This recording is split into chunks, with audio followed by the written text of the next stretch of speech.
It all began in an old apartment building, the kind of place where the walls seemed to breathe with the weight of forgotten stories. For Thomas, a man in his mid-30s, this building was nothing more than a temporary stop in life. He had moved in 6 months earlier, seeking a quiet place where he could work late nights without interruptions. At first, the silence of the hallways felt comforting, a protective shield from the chaos of the outside world. But soon, that silence turned heavy, almost watchful. Residents came and went with little interaction, their eyes avoiding contact as if they knew something they would never share. And then it started, an uneasy feeling, a shadow lingering behind him every time he climbed the stairs at night. At first, Thomas told himself it was paranoia, but deep down, he knew what was happening was real. Someone was always there, always following, always too close. Thomas had never been the type to believe in ghosts or urban legends. His life was ruled by routine: wake up, coffee, work, gym, dinner, then back to his apartment, always climbing the same set of stairs. The elevator was old and constantly malfunctioning, so he grew used to the creak of the steps and the dim light bulbs that flickered above. But with time, he noticed something strange. No matter what hour he returned, whether late after work or early after meeting friends, he could hear footsteps echoing below. At first, he thought it was coincidence, neighbors coming home at the same time, nothing unusual. But there was a pattern. The steps never grew closer, never faded away. They always matched his own, a few flights below, as if someone mirrored his movements, watching from the shadows without ever reaching him. One night, exhausted after a long shift, Thomas climbed the stairs slower than usual. That was when he saw him for the first time. A figure, a man in dark clothing, ascending just a few floors below. Thomas froze for a moment, his hand tightening around the stair railing. The man never looked up, never hurried his pace. He simply climbed, keeping the same rhythm as Thomas. No words were spoken. When Thomas reached his door, he dared a glance over the railing. The man was gone. He couldn't have moved that fast. The only explanation was impossible, that he had vanished in the middle of the staircase. Thomas tried to laugh it off, telling himself it was just a neighbor. But the image of that faceless figure lingered in his mind long after he shut his door. The following nights, Thomas became hyper-aware of every sound in the building. The creak of the stairs, the click of a neighbor's lock, the faint hum of the pipes. It all seemed amplified. But what unsettled him most were those footsteps, always trailing him. He tried changing his routine, coming home at different hours, taking breaks midway up the stairs to catch the person in the act. Yet no matter what he did, the figure was always there. Sometimes he caught a glimpse of a shoe, disappearing around a corner, or the shadow of movement on the wall, but never a face. It became an obsession. Thomas began keeping notes, writing down the exact time he heard the steps, what he saw, how long it lasted. The pattern was too precise to be coincidence. Someone was following him, and for reasons he couldn't understand, no one else seemed to notice. Determined to find answers, Thomas finally approached one of his neighbors, an elderly woman who had lived in the building for decades. He carefully described the man on the stairs, expecting at least recognition, but her reaction was unsettling.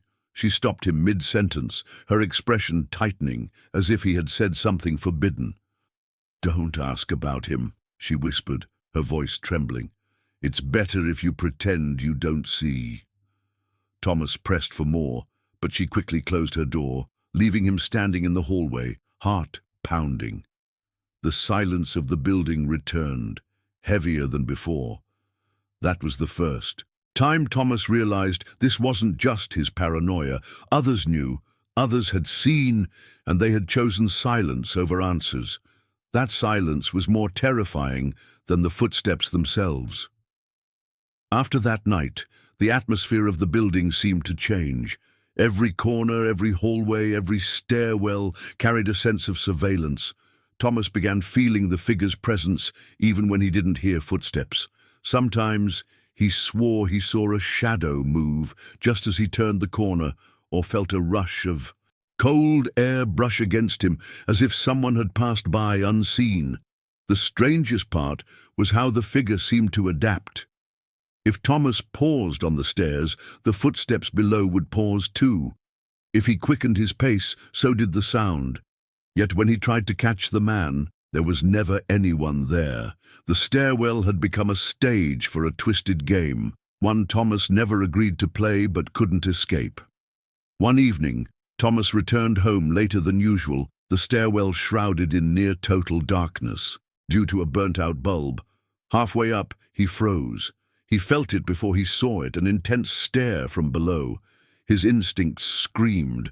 Slowly, he leaned over the railing and caught the faintest shimmer, two eyes glinting from the shadows. They didn't blink. They didn't move. They simply stared up at him.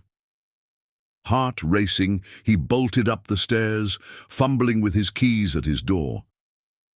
Once inside, he dared another glance through the peephole.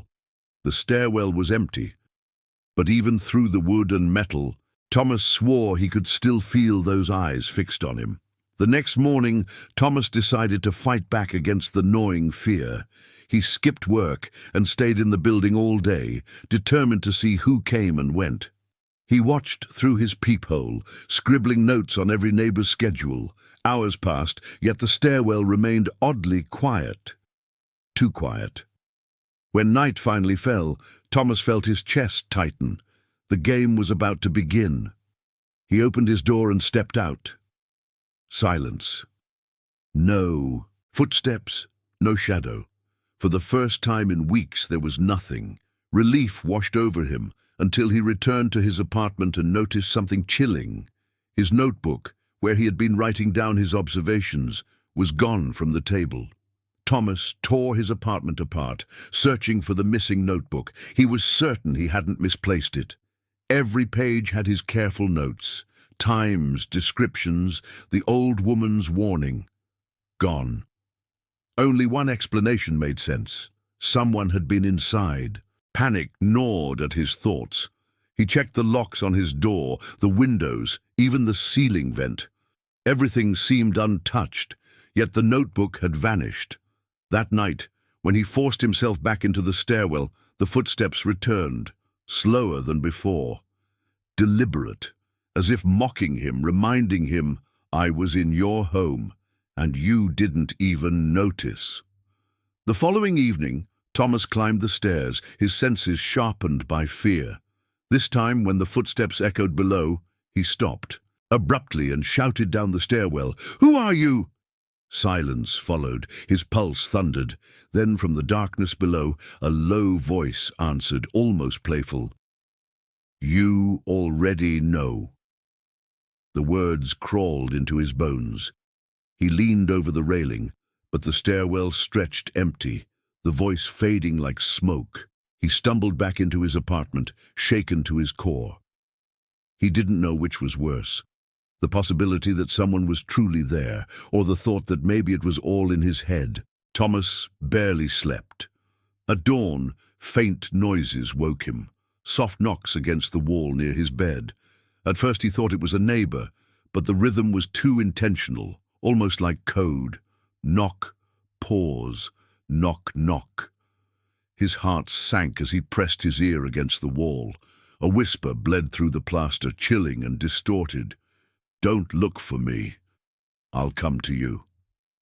He pulled away instantly, breath shallow, his skin crawling. This wasn't just the stairwell anymore. Whoever, or whatever it was, had moved closer, too close. Days blurred into nights, and Thomas began noticing things inside his apartment he couldn't explain. A chair slightly moved, a glass left on the counter in the wrong spot. Once, he returned home to find his bathroom mirror fogged, though he hadn't used hot water in hours. It was as if the apartment itself had started breathing, alive in its silence. He would sit in his living room, convinced that someone had just left seconds earlier. That same chill from the stairwell now lived within his walls, seeping into every corner. Thomas could no longer tell where the stranger ended and where his own home began. Determined not to lose his mind, Thomas tried reclaiming control with strict routines. Wake up at 7 Thar, leave by 8 Usar, return by 9 Sao. He timed every step, even recording himself climbing the stairs. But when he replayed the footage, the sound made his stomach twist. 2 sets of footsteps, his own and a second pair, lagging just behind, perfectly, synchronized, though no one appeared in the video. He replayed it again and again, praying it was an audio glitch. But deep inside, he knew. The camera couldn't see what was there, but the microphone could hear it. One night, desperate for clarity, Thomas cornered another neighbor, a middle-aged man carrying groceries. When asked about the stairwell, the man stiffened, his face pale. "Stop asking," he warned, voice low. "It only makes him follow closer." Thomas pressed for details, but the neighbor hurried away, dropping an apple that rolled across the hallway floor. Thomas bent to pick it up, but when he looked back, the man had vanished into his apartment. The words echoed in his head, "Follow closer." That night, the footsteps on the stairs sounded nearer than ever, as if each creak belonged inside his skull. Unable to sleep, Thomas wandered to the bathroom. He stared into the mirror, searching for answers in his reflection. Behind him, for just an instant, he saw movement. A figure slipping past the doorway. He spun around, but the apartment was empty. His pulse hammered as he turned back to the mirror. This time, there was nothing but his own reflection, pale and trembling. Yet he couldn't shake the feeling that the mirror had shown him a truth his eyes weren't meant to see. That night, he covered every reflective surface in his home. Still, he felt watched. The stranger didn't need mirrors anymore. Thomas tried escaping by leaving the building earlier each day, hoping the outside world would drown out his fears. But even in the streets, he couldn't shake the sense of being followed. When he returned, the stairwell was always waiting, silent, expectant. The building itself seemed complicit, as if the walls had agreed to keep secrets. Lights flickered more often, doors stayed shut longer, no one met his eyes. It wasn't just one man following him anymore. It felt as if the entire building had turned against him. Each night, the footsteps grew heavier, closer, hungrier. Thomas began to notice his own apartment wasn't safe anymore. At night, he'd wake up certain that someone was standing by the door. The air felt thick, charged with presence, as though the very darkness pressed against his skin. Once, he left a cup on the table before bed. By morning, it was in the sink, rinsed, as if someone had quietly taken his place in the night. He tried convincing himself it was exhaustion, but deep down he knew the stranger didn't only follow on the stairs. He was already inside. He started locking the door with every bolt, even blocking it with a chair. Still, the sounds came. Slow, dragging footsteps across his living room when he should have been alone. Breathing behind the walls, as if someone stood just beyond, waiting. He pressed his phone to record the silence overnight, desperate for proof. In the morning, the playback was unbearable, his own voice talking in whispers, though he had no memory of speaking. The words were not his. One evening, Thomas decided to confront the stairwell again. He walked deliberately, step by step, forcing the presence to reveal itself. The echo followed perfectly, just a beat behind. He stopped, and it stopped. He laughed nervously, almost daring it. Then, without warning, the footsteps continued upward, even though he hadn't moved. They climbed closer, floor by floor, until the sound was directly behind him. But when he spun around, the stairs stretched empty into the shadows. Sleep became impossible. Shadows crawled beneath his doorframe, thin and human-like, shifting whenever he stared.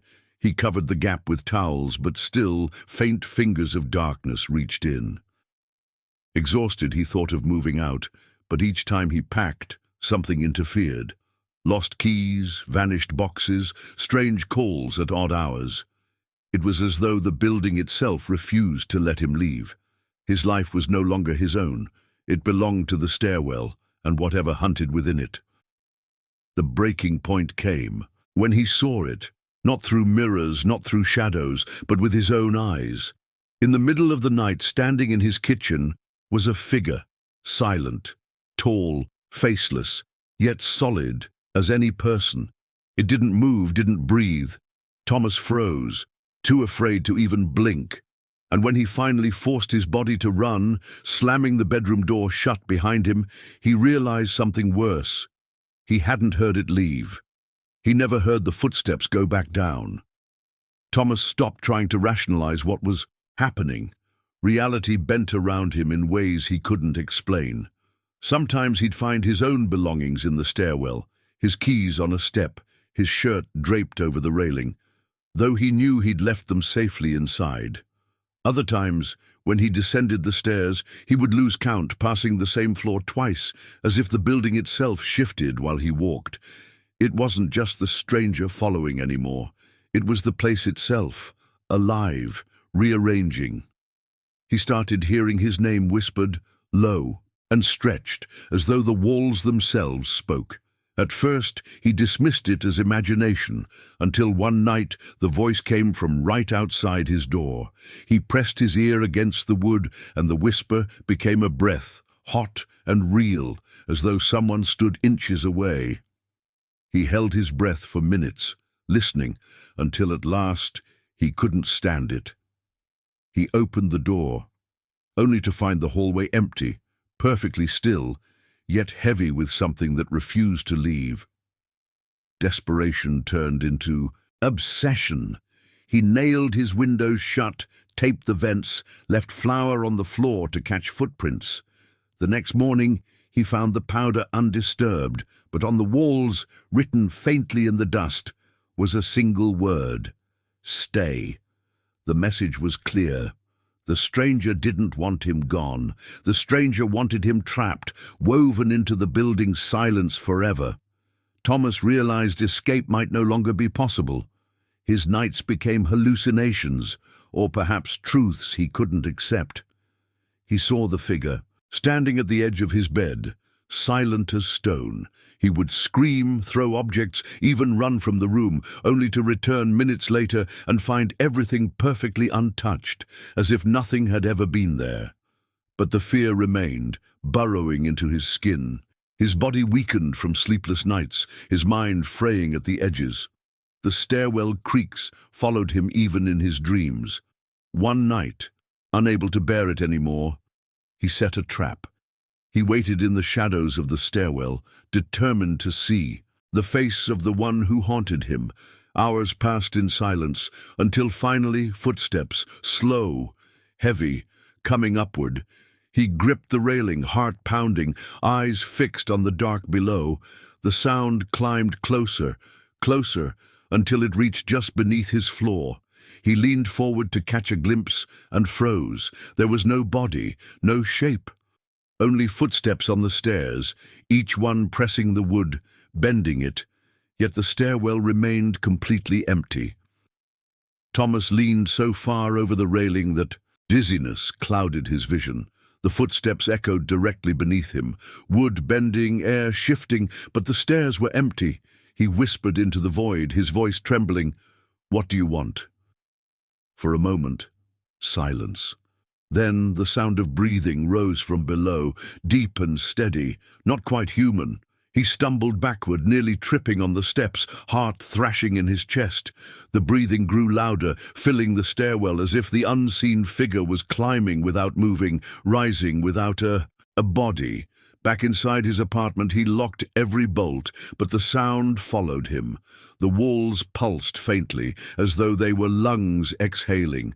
He pressed his hands against them, desperate to silence the phantom breaths, but instead felt warmth, like flesh beneath plaster. His stomach turned.